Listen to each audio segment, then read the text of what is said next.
आप देख सकते हैं इस वक्त मैं राजस्थान के कोटपुतली में हूं, जहां पर गौरव यात्रा निकाली जा रही है। और देख सकते हैं आप क्रांतिकारियों को, देश के शहीदों को याद करते हुए एक यात्रा तिरंगा को लेकर के यहां पर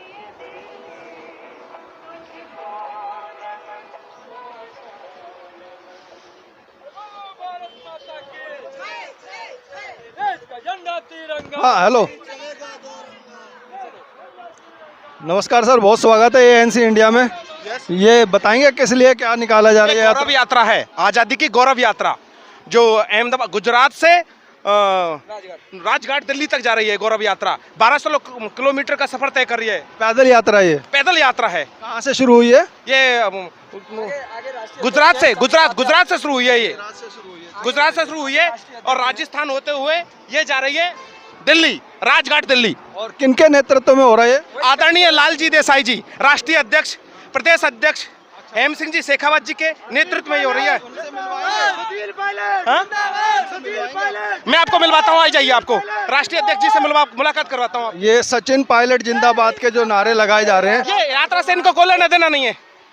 आ जाइए, आ जाओ, राष्ट्रीय अध्यक्ष जी से इधर आ जाइए, मेरे से इधर आ जाइए, इधर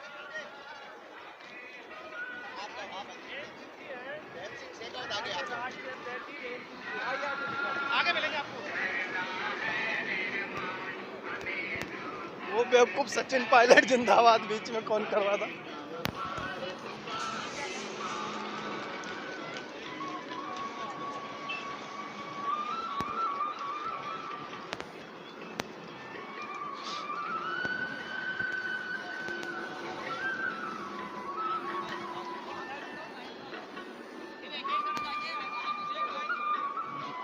अभी रुक जाओ,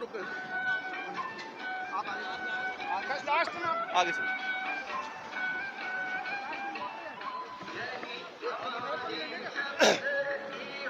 ये गौरव यात्रा है 1200 किलोमीटर, जो कि गुजरात से शुरू होकर के दिल्ली राजघाट तक जाएगी, क्रांतिकारियों और देश के शहीदों को याद करते हुए। आइए मिलते हैं जिनके नेतृत्व में ये यात्रा निकाली जा रही है।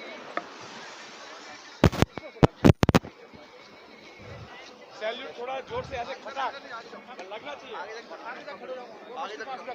ये किनके नेतृत्व में हो रहा है? ये अलवर जिला कांग्रेस सेवा दल। अच्छा अच्छा। मैं बता दूं आपको कि अलवर जिला जो है उसके जो कांग्रेस सेवा दल के जो अध्यक्ष हैं दूलीचंद मीणा जी के नेतृत्व में ये गौरवमयी यात्रा है, जो कि 1200 किलोमीटर की है, गुजरात से शुरू होकर के और ये दिल्ली राजघाट तक ये यात्रा जाएगी। ये राष्ट्रीय अध्यक्ष जी लालजी देसाई जी के नेतृत्व में यात्रा है, दूलीचंद जी के नहीं, हम सब इनके पीछे ये चल रहे हैं। सर नमस्कार, बहुत स्वागत है एएनसी इंडिया में जी। सर इस यात्रा के बारे में? ये 6 अप्रैल को महात्मा गांधी की कर्मभूमि गुजरात साबरमती आश्रम से यात्रा निकली है और 1 जून को ये दिल्ली महात्मा जी की जहाँ पर समाधि है वहाँ पर राजघाट तक जाएगी। ये 58 दिन की यात्रा 1250 किलोमीटर के आसपास की होगी। मुख्य जो उद्देश्य है आज़ादी गौरव यात्रा का वो ये है कि देश की आज़ादी के लिए हजारों कुर्बानियाँ और लाखों लोगों ने जब यातना सही है तब जाके हमारा देश आज़ाद हुआ है। तो उनकी कुर्बानी को नमन करते हुए, उनकी कुर्बानी को याद करते हुए हम देश को संदेश कहना चाहते हैं। आजकल क्योंकि संघी सोच वाले लोग ये कहते हैं कि देश की आज़ादी भीख में मिली थी, तो जनता को याद दिलाना चाहते हैं भीख में तो आपको जेल से रिहाई मिल सकती है, या भीख में तो आपको 60 रुपया की दलाली जैसे सावरकर को मिली थी वो मिल सकती है। भीख में कोई देश आज़ाद नहीं हो सकता है। गुलामी की जंजीरें जो हैं वो भीख से मुक्त नहीं हो सकते हो, और इसीलिए उन नई के लिए कुर्बानियाँ देनी होती हैं, त्याग देना होता है। बिल्कुल, जिस देश के आज़ादी के लिए और देश की जनता की आज़ादी के लिए और देश के राष्ट्र निर्माण के लिए भी आपको कई कुर्बानियाँ देने पड़ती है। जैसे कि हमारे देश के टुकड़े करने के लिए कभी कोई और राज्य में कहीं और प्रयास हुआ, कभी एलटीटी वालों ने किया तो कभी खालिस्तानी सोच वालों ने किया।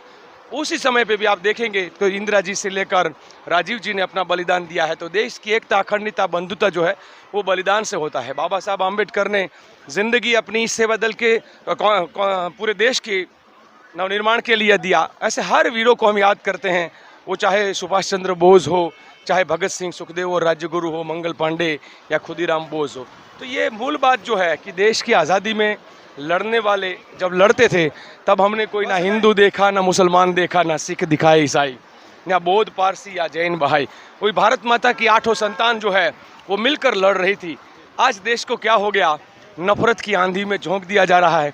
जिस तरीके से देश में इतिहास बदलने की, झूठ और नफरत फैलाने की, गरीबों की झोंपड़ियों पर बुलडोज़र चलाने की शुरुआत हुई है, वो बहुत ही घातक है, इस देश के लिए बहुत घातक है। हम इसीलिए प्यार का संदेश लेकर एकता, अखंडता, बंधुता बनाए रखने के लिए, शांति बनाए रखने, इसीलिए कहते भी हैं उन संगी सोच वालों को कि तुम डंडों से तोड़ोगे तो हम झंडे से जोड़ेंगे। हम पहले वही तो है जो गोरों से लड़े थे, अब चोरों से लड़ेंगे, और इसीलिए वो नारा, पहले लड़े थे गोरों से अब लड़ेंगे चोरों से।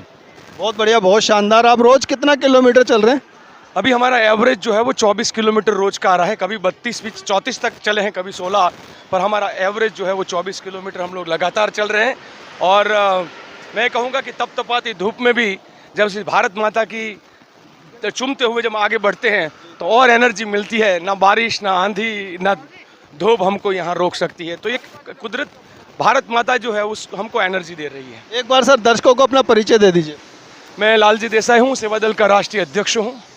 कांग्रेस सेवादल? कांग्रेस सेवादल का, बिल्कुल। आप गुजरात से हैं? मैं गुजरात से हूँ, जहाँ गांधी और सरदार जिस भूमि से आए और देश को आज़ाद करने में नेतृत्व किया, उस गांधी और सरदार की विरासत के रूप में हम सभी अपने आप को उसको देखते हैं। Thank you sir, thank you so much हमारे साथ जुड़ने के लिए, थैंक यू, और आपकी यात्रा बहुत सफल हो।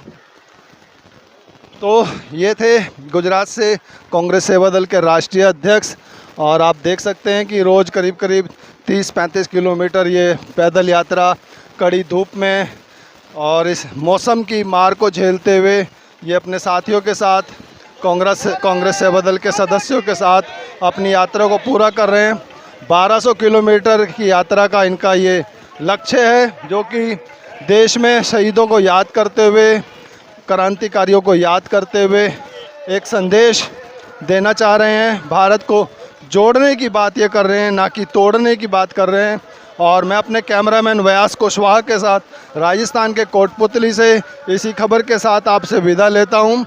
जल्द अगली खबर में मिलूँगा, तब तक के लिए नमस्कार, धन्यवाद, जय हिंद, जय भारत। जरा याद करो कुर्बानी, देश की ये गौरवमयी यात्रा जो कि गुजरात से राजघाट की ओर जा रही है।